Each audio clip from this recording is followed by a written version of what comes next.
నమస్కారం. వార్తా విశ్లేషణ కార్యక్రమం లైవ్ షోకి స్వాగతం. ముందుగా ఈరోజు విశ్లేషణ.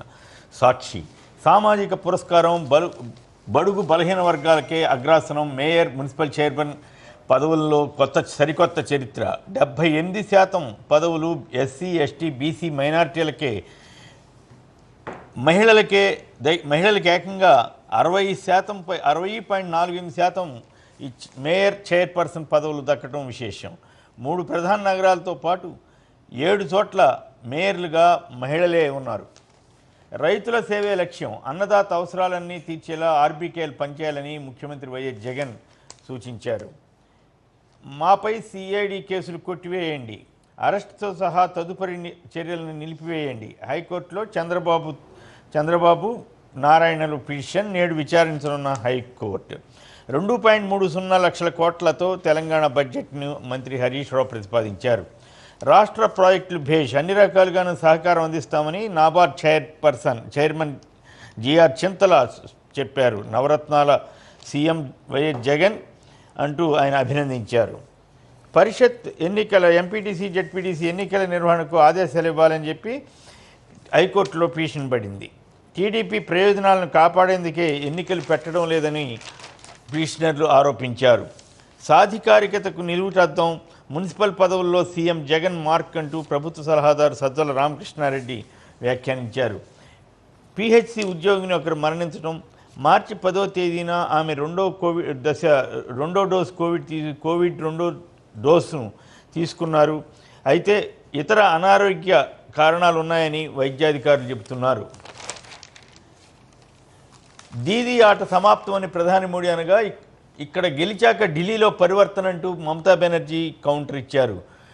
టోల్ బూతులను తొలగిస్తామని ఏడాదిలోగా అంటూ కేంద్ర మంత్రి నితిన్ గడ్కరీ చెప్పారు. 45 ఏళ్లు పైబడిన అందరికీ టీకా ఇవ్వాలని కేంద్రం సూచిస్తోంది.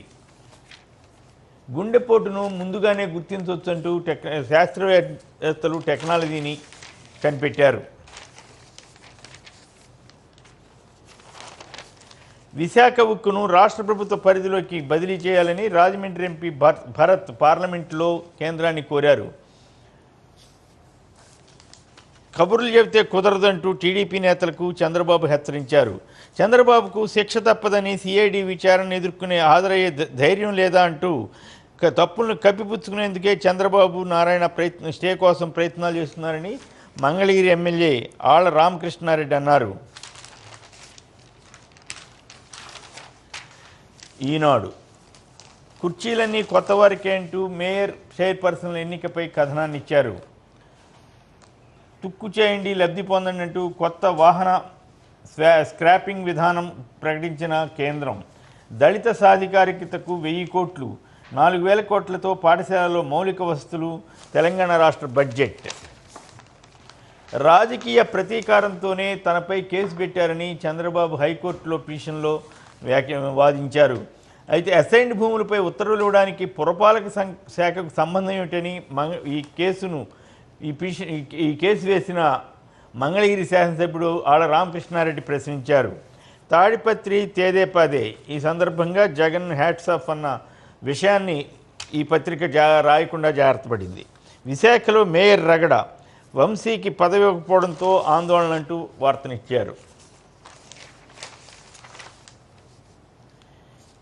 ఇకపై మొహమాటాలు ఉండవు, పని చేస్తేనే ప్రాధాన్యం. పార్టీ శ్రేణులకు చంద్రబాబు స్పష్టీకరణ. తిరుపతి లోక్సభ ఉప ఎన్నికలపై పార్టీ నాయకులతో సమావేశాలు. తిరుమలలో ఏడాదికి ఒక్కసారి అభిషేకం. విగ్రహాల అరుగుదల నివారణ నిర్ణయం. ఆంధ్రప్రభ. బడుగుల చదువులు లాక్డౌన్, మళ్లీ మూసివేత దిశగా విద్యాసంస్థలు. ఆన్లైన్ బోధన వసతులు కొందరికీ అందుబాటులో అంటూ కరోనా తాజా పరిణామాలపై కథనాన్ని ఇచ్చారు. ఆ సెక్షన్లు నాకు వర్తించో, అసైన్డ్ రూల్ పాటించామంటూ చంద్రబాబు హైకోర్టులో వేసిన పిటిషన్లో వాదించారు. నవరత్నాల సీఎం అంటూ నాబార్డ్ చైర్మన్ చింతల గోవిందరాజులు ముఖ్యమంత్రి వైఎస్ జగన్ అభినందించారు. అడిగిన 3 రోజుల్లోగా ఎరువులు, విత్తనాలు సమకూర్చాలని ముఖ్యమంత్రి జగన్ అధికారులను ఆదేశించారు. అసెంబ్లీ ప్రివిలేజ్ కమిటీ నోటీసులు ఎస్సీసీ నిమ్మగడ్డకు పదవిలో ఉన్నా లేకున్నా విచారణకు అందుబాటులో ఉండాలని నోటీసులో స్పష్టీకరణ. Deccan chronicle. PM blames Mamata for sparking Maoist terror అంటూ ప్రధాని మోడీ వ్యాఖ్యానించారు. Jagan gets RBK channel on air to help farmers.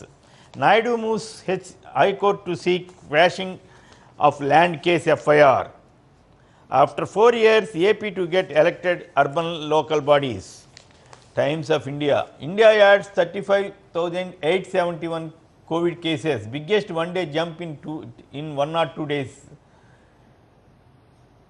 More than 80% civic chiefs are BCs, SC, ST and minorities. Andhra Pradesh lo 80% మందికి పైగా బలహీన వర్గాలకు సంబంధించిన వారు మేయర్లుగా డిప్యూటీ చైర్పర్సన్లుగా ఎన్నికయ్యారు. TDP, TRS, YSR Congress among top 10 regional parties with highest assets అంటూ ఆయా పార్టీల ఆస్తులపై కథనాన్ని ఇచ్చారు. Hindu. SC to hear plea against sale of electoral bonds. Electoral బాండ్కి సంబంధించి వచ్చిన పిటిషన్పై సుప్రీంకోర్టు విచారణకు సిద్ధమవుతోంది. India has assured Sri Lanka of support. శ్రీలంకకు మద్దతు ఇవ్వడానికి భారత్ హామీ ఇచ్చింది. చంద్రబాబు క్వాష్ పిటిషన్ వేసిన వార్తను అన్ని పత్రికలు ప్రముఖంగా ఇచ్చాయి. ఇవి ప్రధానంగా ఆ పత్రికలు వచ్చిన వార్తా విశేషాలు, వాటికి సంబంధించిన విశ్లేషణ. ఇక అతిథుల పరిచయం. శ్రీ మల్లాది విష్ణు గారు, వైఎస్ఆర్ కాంగ్రెస్ పార్టీ శాసనసభ్యులు, విజయవాడ సెంట్రల్ నుంచి రెండోసారి ఎన్నికైన ప్రముఖులు, అలాగే బ్రాహ్మణ పరిషత్ చైర్మన్. శ్రీ గఫూర్ గారు, సిపిఎం సీనియర్ నేత, కర్నూలు నుంచి 3 సార్లు శాసనసభకి ఎన్నికైన ప్రముఖులు. శ్రీ తిలక్ గారు, సీనియర్ పాత్రికేయులు, స్వర్ణాంధ్ర సంపాదకులు. శ్రీ పూడి తిరుపతిరావు గారు, భారతీయ జనతా పార్టీ అధికార ప్రతినిధి. ఇక ఆంధ్రప్రదేశ్ సంబంధించి ప్రతిపక్ష నేత చంద్రబాబు నాయుడు గారు హైకోర్టులో వేసిన క్వాష్ పిటిషన్పై ఆసక్తికరమైన చర్చలు జరుగుతూ ఉన్నాయి.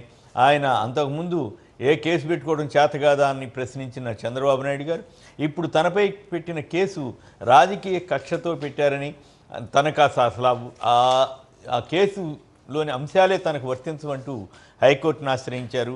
మరోవైపు ఎస్సీసీ నిమ్మగడ్డకు అసెంబ్లీ ప్రివిలేజ్ కమిటీ నోటీసులు ఇచ్చింది. పదవిలో ఉన్నా లేకున్నా విచారణకు అందుబాటులో ఉండాలని, అంతేకాకుండా జెడ్పీటీసీ, ఎంపీటీసీ ఎలక్షన్లు పెట్టాలంటూ హైకోర్టులో కొన్ని పిటిషన్లు కూడా పడ్డాయి. అవి నేడో రేపు విచారణకు కూడా వస్తాయి. ఎస్సీసీ కావాలనే ఆ ఎలక్షన్లు పెట్టకుండా తప్పుకుంటున్నారంటూ విమర్శలు కూడా వస్తున్నాయి. సో ఈ నేపథ్యంలో చంద్రబాబు గారు కోర్టుకి వెళ్ళటం కరెక్టేనా? హక్కు ఉండొచ్చు, కానీ మరి ఆయన చేసిన వాదన అవంతా కరెక్టేనా?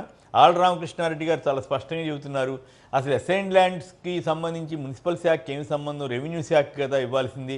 వీళ్ళిద్దరూ అసలు క్యాబినెట్తో సంబంధం లేకుండా ఈ జీవో ఇవ్వటం కానీ ఇవన్నీ కూడా చట్టవిరుద్ధం అంటూ ఆధారాలను నిన్న ఆయన సమర్పించారు. మరి ఈ కేసు ఏమవుతుందన్న దాని మీద ఒకసారి ఆయన బయట చూసిన తర్వాత ఆయన ఏమన్నారో గతంలో చూసిన తర్వాత చర్చలో పెడదాం.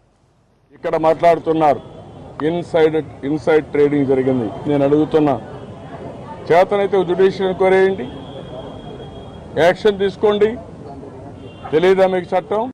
ఇక్కడ మాట్లాడుతున్నారు ఇన్సైడ్ ట్రేడింగ్ జరిగింది. నేను అడుగుతున్నా, చేతనైతే జ్యుడిషియల్ ఎంక్వైరీ చేయండి, యాక్షన్ తీసుకోండి. తెలియదా మీకు చట్టం? ఇక్కడ మాట్లాడుతున్నారు ఇన్సైడ్ ట్రేడింగ్ జరిగింది. నేను అడుగుతున్నా, చేతనైతే జ్యుడిషియల్ ఎంక్వైరీ చేయండి, యాక్షన్ తీసుకోండి. తెలియదా మీకు చట్టం? ఇక్కడ మాట్లాడుతున్నారు ఇన్సైడ్ ట్రేడింగ్ జరిగింది. నేను అడుగుతున్నా, చేతనైతే జ్యుడిషియల్ ఎంక్వైరీ చేయండి, యాక్షన్ తీసుకోండి. తెలియదా మీకు చట్టం? ఇక్కడ అది చంద్రబాబు నాయుడు గారి వ్యాఖ్య. ఇప్పుడేమో అసలు నాకు అది వర్తించదంటూ వారు చెప్తున్నారు. ఏది కరెక్టు, ఏది కాదు? ముందుగా తిలక్ గారు. రైట్, ముందు విష్ణు గారు మాట్లాడతారు. విష్ణు గారు చెప్పండి, అసలు రాజకీయ కక్షతోటే చేశారనేది వారి ఆరోపణ. సార్, ఇప్పుడు చంద్రబాబు నాయుడు గారు నిన్న కోర్టుకు సబ్మిట్ చేసినటువంటి అఫిడవిట్ ఒకసారి పరిశీలిస్తే మనం చేసేటటువంటి ఆరోపణలకి ఆయన చేసినటువంటి అఫిడవిట్లో పొందుపరిచినటువంటి అంశాలకి ఎక్కడ కూడా పొంతం లేదు. ఎందుకంటే అక్కడ ఉన్నటువంటి అసైన్డ్ ల్యాండ్స్ అన్నీ తెలుగుదేశానికి సంబంధించినటువంటి వాళ్ళు కొని ప్రభుత్వానికి సబ్మిట్ చేసి కమర్షియల్ ల్యాండ్గా లేకపోతే ప్రైమ్లో ఇచ్చేటటువంటి దీన్ని తీసుకున్నారని ఒక ప్రధానమైనటువంటి ఆరోపణ. దళితుల యొక్క ఆస్తిని మోసం చేసి తెలుగుదేశం సంబంధించినటువంటి ప్రభుత్వంలో అధికారంలో ఉన్నటువంటి వ్యక్తులు దాన్ని కాజేశారు అని, దానికి మద్దతుగా చంద్రబాబు నాయుడు గారు జీవో నెంబర్ 41 తీసుకొచ్చారు అనేది అక్కడ ఉన్నటువంటి ఎలిగేషన్. కానీ చంద్రబాబు నాయుడు గారు నిన్న కోర్టులో సబ్మిట్ చేసినటువంటి దీన్ని ఒకసారి మనం పరిశీలిస్తే అది ఆయన ఏదో తప్పించుకోవడానికి జరిగేటటువంటి ప్రయత్నంగా ఒక అఫిడవిట్ దాఖలు చేశాడు. ఇది వాస్తవం కాదు.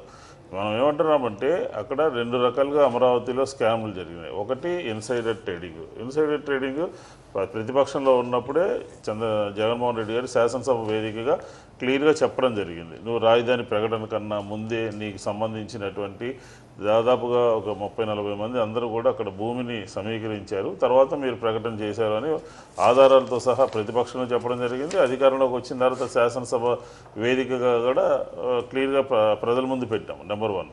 నెంబర్ 2 ఏంటంటే ఇప్పుడు దళితులకు సంబంధించినటువంటి అసైన్ ల్యాండ్ లేదంటే అవన్నీ కూడా తీసుకుని వాళ్ళు మామూలుగా మీ దగ్గర నుంచి ప్రభుత్వం తీసేసుకుంటుంది, అది మాకు తక్కువగా అమ్మితే మీరు కొంచెం లాభపడతారు అని చెప్పి ఒక మోసం చేసి ఆ ల్యాండ్ తీసుకుని సిఆర్డీఏకి సబ్మిట్ చేసి సిఆర్డీఏ దగ్గర నుంచి కమర్షియల్ ప్లాట్లు, కార్నర్ ప్లాట్లు ఇట్లాగా లబ్ధి పొందారు. ఈ రకంగా మేము మోసపోయాము అని చెప్పని కొంతమంది స్థానిక శాసనసభ్యులు ఆళ్ళ రామకృష్ణారెడ్డి గారి దగ్గరికి వెళ్తే దాని గురించి మాట్లాడకుండా ఏం మాట్లాడారని ఇప్పుడు మనం చూసాం. చంద్రబాబు నాయుడు గారు చట్టం లేదా జ్యుడిషియల్ ఎంక్వైరీ వేయండి, ఏం పీకారు అది ఇదని రకరకాలుగా మాట్లాడి మీ కేసు నమోదైన దగ్గర నుంచి ఆయన మాట్లాడుతున్నటువంటి వెర్షన్ ఏంటి, రాజకీయంగా నా మీద కక్ష సాధింపు ధోరణితో వెళ్తున్నారు అని చెప్పని ఒక ఇది ప్రజల ముందు తీసుకురావాలనే ప్రయత్నం చేస్తూ ఉన్నాడు. ఇది సరైనటువంటి విధానం కాదు. ప్రభుత్వము సిబిసిఐడి ఏది నోటీసులు ఇచ్చిందో దానికి మాత్రమే వివరణ ఇవ్వాలి తప్ప ఆ విషయాన్ని వదిలేసి మిగతా విషయాలన్నీ కూడా చంద్రబాబు నాయుడు గారు మాట్లాడుతున్నారు. ఇది సరైనటువంటిది కాదు. దళితులకి అక్కడ మీ వంది మాగదులు కానీ మీతో పాటు ఉన్నటువంటి వాళ్ళు కానీ ప్రభుత్వ దుర్వినియోగం చేయడం కానీ ఇదంతా జరిగింది అని చెప్పని స్పష్టంగా నిన్న కూడా ఆళ్ళ రామకృష్ణారెడ్డి గారు సిబిసిఐడి ముందు చెప్పడం జరిగింది. కాబట్టి అది చేశారా చేయలేదా అనే విషయాలు ఆంధ్ర రాష్ట్ర ప్రజల ముందు పెట్టండి, అంతే తప్ప కక్ష సాధింపు మీరే మీ లోకేష్ గారు కానీ మీరు కానీ అనేక సార్లు మాట్లాడారు. సంవత్సరంన్నర అయింది, ఏం చేశారు ఏం చేయలేదు అది ఇదని చెప్పని మాట్లాడారు. ప్రభుత్వం వచ్చి సంవత్సరంలో అధికారంలోకి వచ్చారు, మీరు ఇప్పటివరకు ఏం చేశారని మాట్లాడారు. మేము అధికారంలో లేకముందు ప్రతిపక్షంలో ఉన్నప్పుడు చెప్పినటువంటి మాట అధికారంలోకి వచ్చిన తర్వాత మంత్రివర్గ ఉపసంఘాన్ని వేసాము, క్యాబినెట్ సబ్ కమిటీ దాని రిపోర్ట్ సబ్మిట్ చేసింది. ఒక స్కామ్నేమో సిబిఐకి రాసాము, ఇంకొక స్కామ్ ఏమో ఈరోజు 41 జీవో దుర్వినియోగం అయిందని చెప్పి అనేది సిబిసిఐడి నోటీసులు ఇచ్చింది. ఈ రకంగా ఒక వాస్తవాలు ఆధారాలు అన్నీ ప్రభుత్వం దగ్గర ఉండి నోటీస్ ఇస్తే కోర్టుకు వెళ్దామా స్టే తెచ్చుకుందామని చెప్పి నెలకు కోర్టుకు వెళ్ళారు. కాబట్టి ఇది తప్పించుకునేటువంటి ప్రయత్నం చేస్తూ ఉన్నారు. ఆయన అమరావతి పేరు మీద 5 సంవత్సరాలు జరిగినటువంటి దోపిడీని ప్రజల ముందు పెట్టాల్సినటువంటి బాధ్యత ప్రభుత్వం మీద ఉంది. అందులో భాగంగానే సిబిసిఐడి నోటీస్ ఇచ్చింది. కాబట్టి ఈ పెద్ద సమస్య అయిపోయింది. కేసు పెట్టకపోతేనేమో ఏం పీకారు, మా నాన్న గడ్డంలో ఎంట్రీ కూడా పీకలేరు అది అని అంటారు. కేసు పెడితేనేమో రాజకీయ కక్ష అంటారు. ఈ రెండింటిని ఎట్లా మీరు బ్యాలెన్స్ చేసి ఇప్పుడు ప్రభుత్వంలో వచ్చిన వెంటనే మేము అధికారం చేపట్టిన వెంటనే చంద్రబాబు నాయుడు గారి మీద కేసు పెడితే వీళ్ళు అధికారంలోకి వచ్చి అధికార దుర్వినియోగం చేస్తున్నారు పాపం చంద్రబాబు నాయుడు గారు అనుకోవచ్చు. సమగ్రంగా పరిశీలించిన తర్వాత సమగ్రమైనటువంటి విషయాల మీద దర్యాప్తు క్యాబినెట్ సబ్ కమిటీ వేసిన తర్వాత ఆ సబ్ కమిటీ నివేదిక ఇచ్చిన తర్వాత ఆ నివేదికలో లోపాలు ఉన్నాయని తేలిన తర్వాత మేము ఒక ప్రణాళికాబద్ధంగా నోటీస్ ఇవ్వడం జరిగింది. అంతే తప్ప ఇమ్మీడియట్గా కక్ష సాధింపుగా కాదు కదా. ఆయనే మాట్లాడారు కదా అమరావతి వెళ్ళినటువంటి సందర్భంలో. సో ఇప్పుడు మనం కూడా చూసాం, మనం సంవత్సరం అయిందని ఒకసారి సంవత్సరం అయిందని ఏం పీకారు ఏం గాడిదలు కాశారు అని చెప్పి రకరకాలుగా మాట్లాడారు. ఈరోజు వాస్తవాలన్నీ క్రోడీకరించుకుని మన సమాచారం అంతా తీసుకుని ఎక్కడ అవినీతి జరిగింది, ఏ విధంగా అధికార దుర్వినియోగం జరిగింది, నోట్ ఫైల్స్ ఏంటి, ఏ విధంగా అధికారులు వద్దని చెప్పారు, వద్దని చెప్పినప్పటికీ కూడా మీకు సంబంధించిన వాటికి ప్రయోజనాలు చేకూర్చడం కోసం మీరు ఏ విధమైనటువంటి నిర్ణయం తీసుకున్నారు, ఈ విషయాలు అన్నీ సిబిసిఐడి దగ్గర ఉన్నప్పుడు దీనికి సంబంధించినటువంటి నిర్ధారణ చేసుకున్న తర్వాత మాత్రమే ఆయనకి నోటీస్ ఇవ్వడం జరిగింది. ఆ నోటీసుని తీసుకుని దానికి ఆన్సర్ చేయాల్సింది పోయి కోర్టులు కూడా తప్పుదోవ పట్టించడానికి ఆయన ప్రయత్నం జరుగుతుంది. నేను ఆయన అఫిడవిట్ సబ్మిట్ చేసినటువంటి అఫిడవిట్ని చూస్తే ఆయన చేసినటువంటి ఆయన జీవో నెంబర్ 41 క్యాబినెట్తో చర్చించలేదు, ఎవరితో సహచరులతో ఎవరితో చర్చించకుండా ఆల్రెడీ ఈ అసైన్ ల్యాండ్ భూభాగోతంలో అప్పటికే ఒక అధికారిని ఒక మీడియేటర్ని ఇద్దరిని కూడా ప్రభుత్వం అరెస్ట్ చేసింది. తప్పు చేశారని చెప్పిన రికార్డులన్నీ కూడా స్పష్టంగా ఉన్నాయి. కాబట్టి నిజాన్ని ఒప్పుకోవాల్సిన బాధ్యత ఆయన మీద ఉంది. తిన్నగా సిబిసిఐడి ఆఫీస్కి వెళ్ళి ఆయన జరిగినటువంటి విషయాలు చెప్పాలి తప్ప కోర్టులకు వెళ్ళి స్టేలు తెచ్చుకోవడం ఇదంతా మామూలుగా మనం ఎక్స్పెక్ట్ చేస్తుంది. ఆయన కోర్టుకు పోతాడని చెప్పి కోర్టులో కూడా మేము న్యాయపరంగా మా దగ్గర ఉన్నటువంటి సమాచారాన్ని ప్రభుత్వం కోర్టులో సబ్మిట్ చేస్తుంది. రైట్. శివ బ్రహ్మం గారు మాట్లాడండి. శివ గారు నమస్కారం, మాట్లాడండి. ఏమవుతుంది ఈ కేసు స్టే వస్తుందా రాదా? అయితే న్యాయ వ్యవస్థను కానీ జడ్జి గారిని కానీ ఏం ఆపాదించకుండా మీ వ్యాఖ్యలు చెప్పండి. లేదు సార్ కోర్టును మేము పాటించలేదంత లేదు సార్. మా చూస్తామట నాకు అభిమాన విశ్లేషకుడు తిలక్ గారు ఉన్నందుకు సంతోషిస్తున్నాను సార్. మా కార్పొరేషన్ చైర్మన్ విష్ణు గారు కూడా గుడ్ మార్నింగ్ సార్. సార్ ఈ ఎంక్వైరీలు కేసులు అవన్నీ ఆయనకు విన్నతపెట్టిన విషయం సార్. కాకపోతే ఈసారి బలమైన వాళ్ళ మాట తీరు చూసినట్టు సార్ కొంచెం వెనకడి వేసినట్టు అనిపిస్తుంది.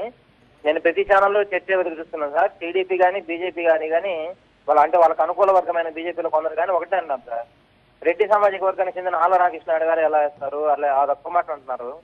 అది తప్పుగా సార్. ఎవరు అసైన్డ్ భూములలో నష్టపోయిన వారు దళితులు కాబట్టి ఆయన తరపున వేస్తున్నారు. అదొకటి వాళ్ళు ఫిర్యాదు చేశారు. ఆ ఫిర్యాదు కాపీని కూడా నేను సిఐడికి అప్పచెప్పారు కాబట్టి అది పెద్ద ఇష్యూ కాకపోవచ్చు. రాజు అని మరొకరి లైన్లో ఉన్నారు. రాజు గారు నమస్కారం, మాట్లాడండి. గారు నమస్కారం అండి. నమస్కారం, మాట్లాడండి. అక్కడున్న పెద్దలందరికీ నమస్కారం అండి. మాట్లాడండి. అయితే మన ఇప్పుడు మామూలుగా ఏంటంటే వైఎస్ జగన్ చేసే అభివృద్ధి పనుల గురించి మున్సిపాలిటీ కానీ అక్కడున్న కార్పొరేషన్ ఎన్నికలే కానీ ఒక సీఎం గారు ప్రచారం చేయకున్నా కానీ ఇంత పెద్దగా విజయం అందించినందుకు అక్కడున్న ప్రజలు. నేను తెలంగాణ నుంచి మాట్లాడుతున్నాను సార్. Okay, right. మంచిగా ఉందండి. మళ్ళీ ఇంకోటి చంద్రబాబుది ముగిసిపోయిన దుకాణం అండి. ఊరికి చంద్రబాబు అనడం కూడా పద్ధతి కాదు. ఇప్పుడు కేసు కథ కమామిషు ఆయన ఆరోపణ, గవర్నమెంట్ ఆరోపణ, వాటి అన్నింటి మీద చర్చ జరుగుతుంటే మమ్మల్ని మాట్లాడొద్దంటే అటు కుదిరిద్ది. Right, okay. గఫూర్ గారు. కొమ్మినేని గారు, నేను కొంచెం డిఫరెంట్ యాంగిల్లో చూస్తున్న కేసును. ఎందుకంటే ఇప్పుడు నేను చంద్రబాబును సమర్థించడం లేదు. ఆ రోజుల్లో దళితుల భూములు ఆక్రమించుకున్న మాట వాస్తవం, లంక భూములు కూడా తీసుకున్న మాట వాస్తవం, పేదవాళ్ళను బేదఖలు చేసిన మాట వాస్తవం. ఎందుకంటే మేము ఆ రోజుల్లో ఆందోళన చేశాం.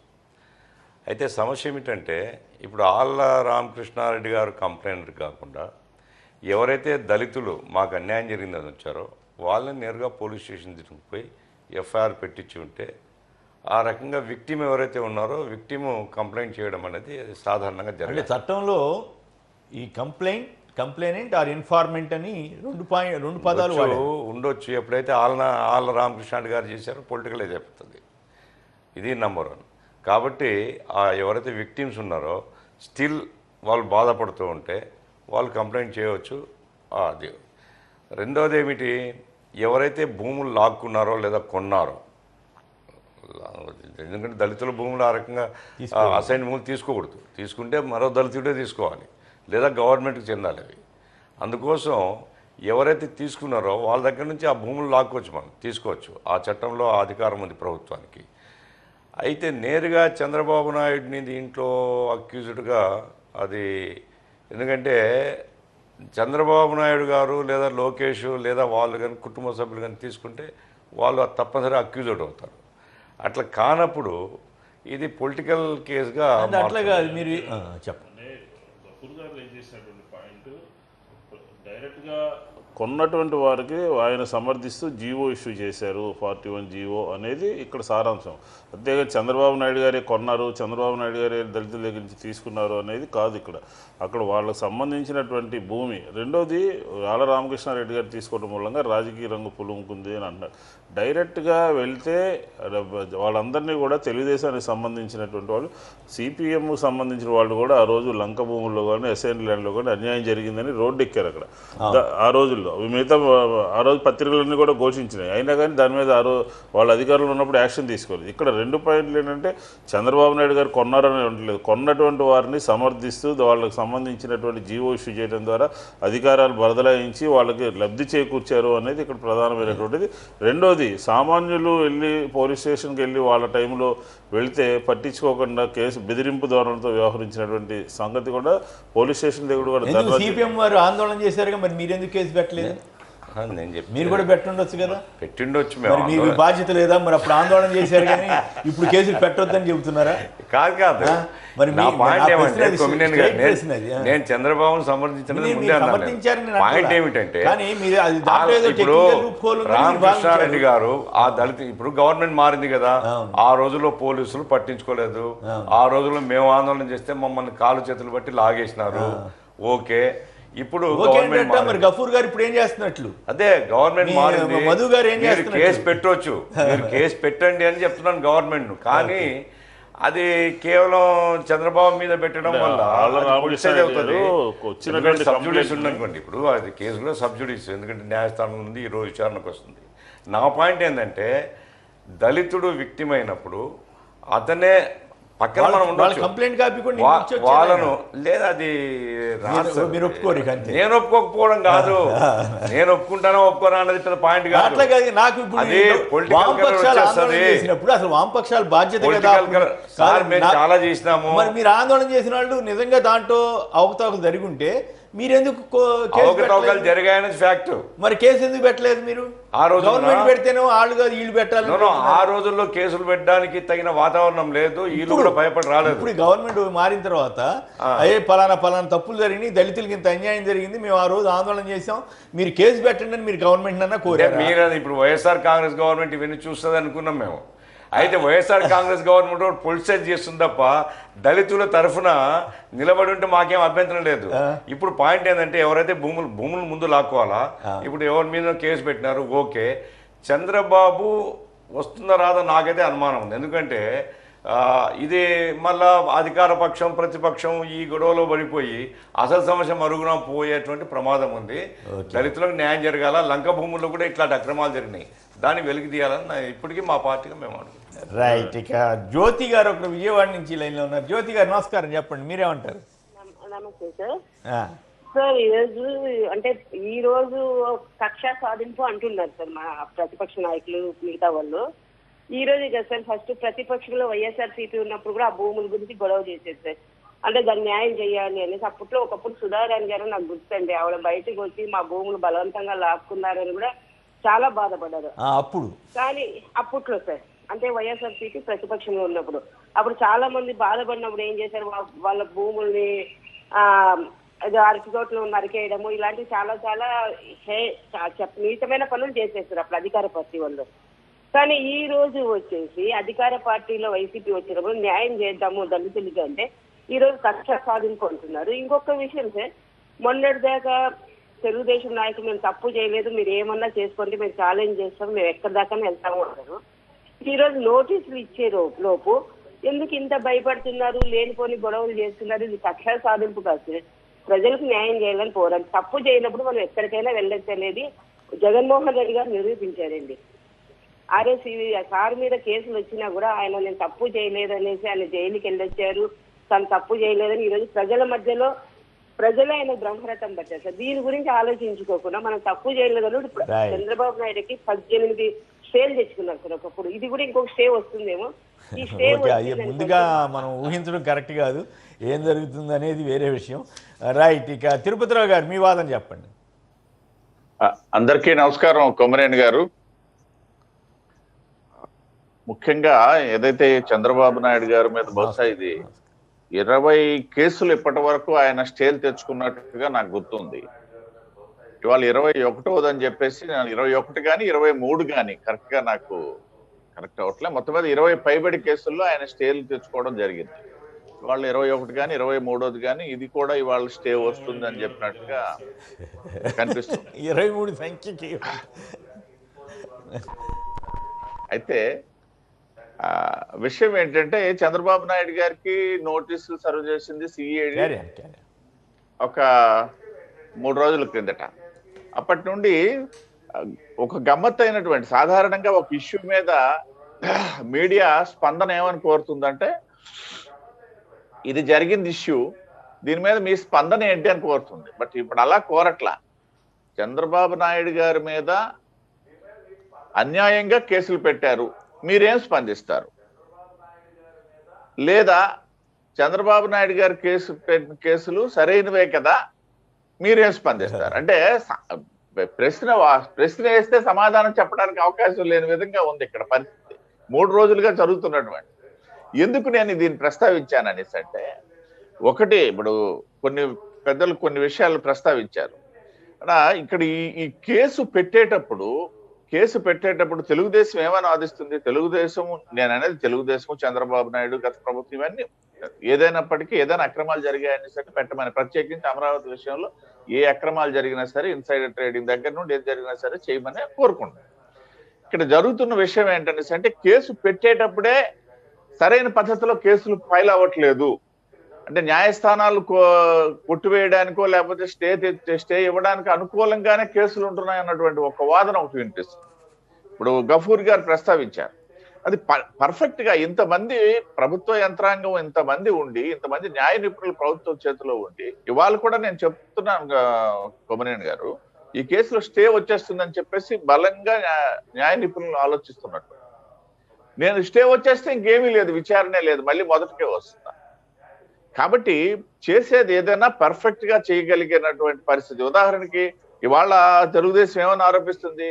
అచ్చెన్నాయుడు మీద కేసు పెట్టారు, 2 నెలలు జైల్లో ఉంచారు, లాస్ట్ ఏమీ నిరూపించలేకపోయారు, ఏదైతే ఆ కుంభకోణం విషయం సంబంధించి. అలా కాకుండా ఒక పర్ఫెక్ట్ వేలో ఎందుకు ప్రభుత్వం వెళ్ళట్లేదు అనేది వాళ్ళ మన ముందు ఉన్నటువంటి చర్చ. కేసులు పెట్టడము, పెట్టకపోవడము, స్టేలు తెచ్చుకోవడం కూడా నేను ముందే చెప్పాను, అది సహజం అయిపోయింది, సామాన్యమైంది. చెప్పండి అన్న.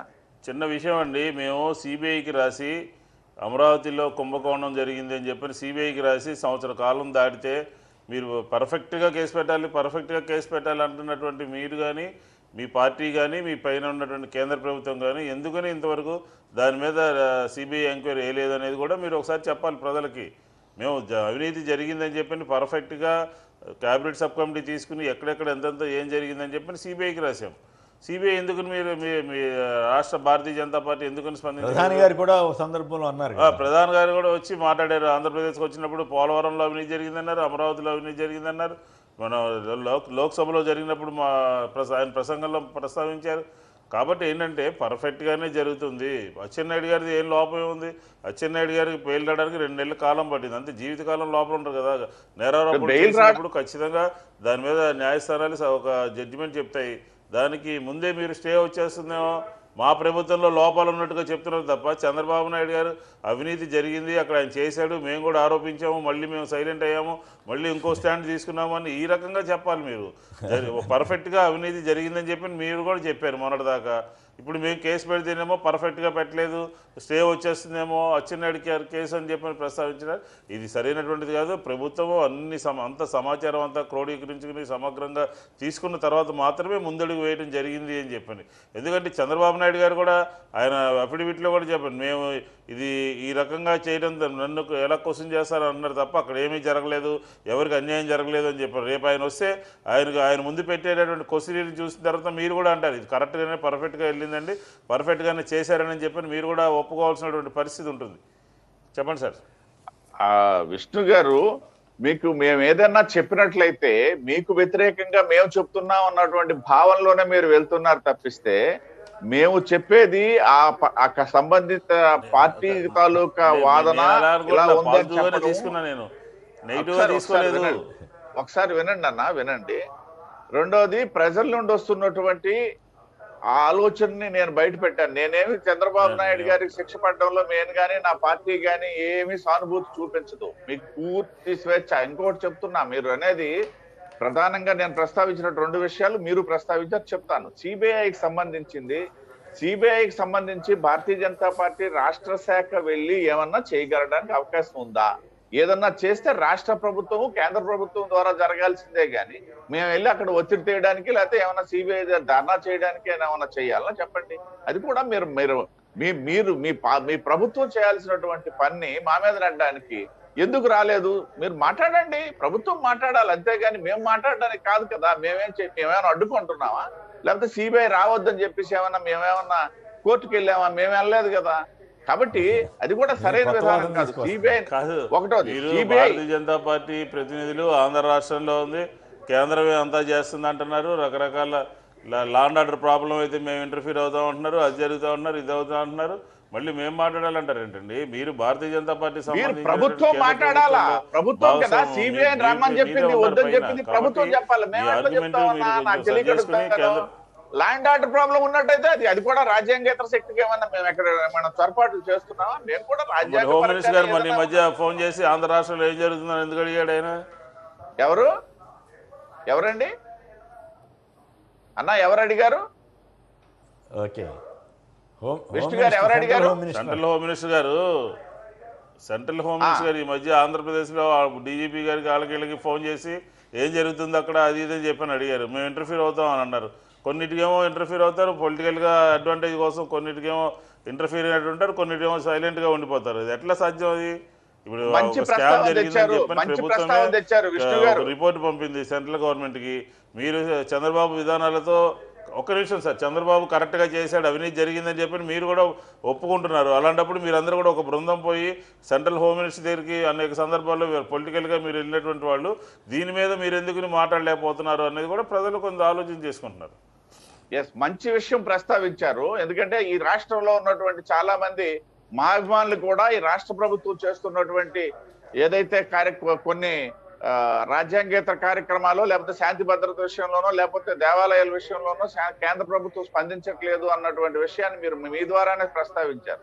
అమిత్ షా గారు మాట్లాడారు, ఆ విషయం మాకు తెలియదు, మీరు ప్రభుత్వ పరంగా మీరు బయట పెట్టారు, మాకు తెలియదు ఆ విషయం. అమిత్ షా గారు ఏమన్నా ఈ భారతీయ జనతా పార్టీ జాతీయ అధ్యక్షునిగా మీ ప్రభుత్వంతో మాట్లాడలేదు. నేను ప్రభుత్వం అంటాను, మీరు కూడా శాసనసభ్యులు, ప్రభుత్వంతో మాట్లాడలే.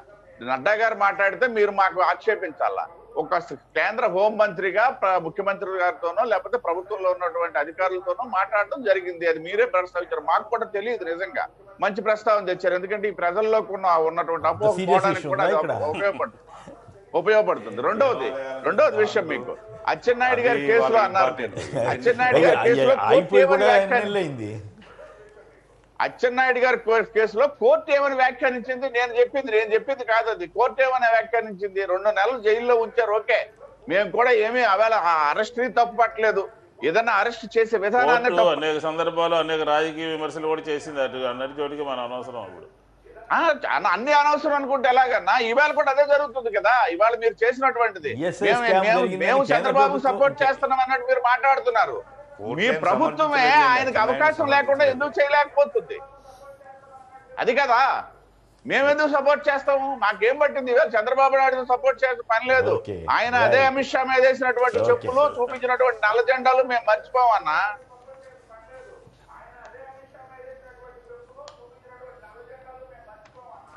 మీరు మర్చిపోబోడండి, పర్వాలేదులే అనుకుంటున్నట్టున్నారు.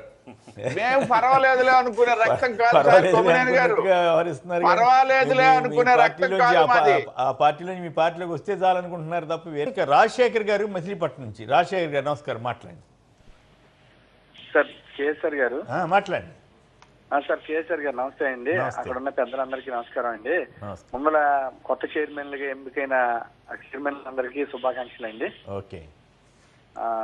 ఇకపోతే చంద్రబాబు నాయుడు 10 తలల రావణుడు 24 ఉన్న ఉసరు వీళ్ళండి. ఆయన అవసరాన్ని బట్టి ఏదైనా మాట్లాడతాడు, కోర్టులు మ్యాన్పులేట్ చేస్తారు సార్.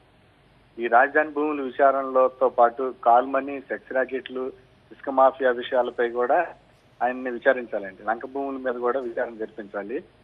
అలాగే పోలవరంని బీజేపీ వారు ఒకసారి చెప్పారు, మన పిఎం గారు స్వయానా చెప్పారు, దాన్ని ఏటీఎం గా వాడుకున్నారు.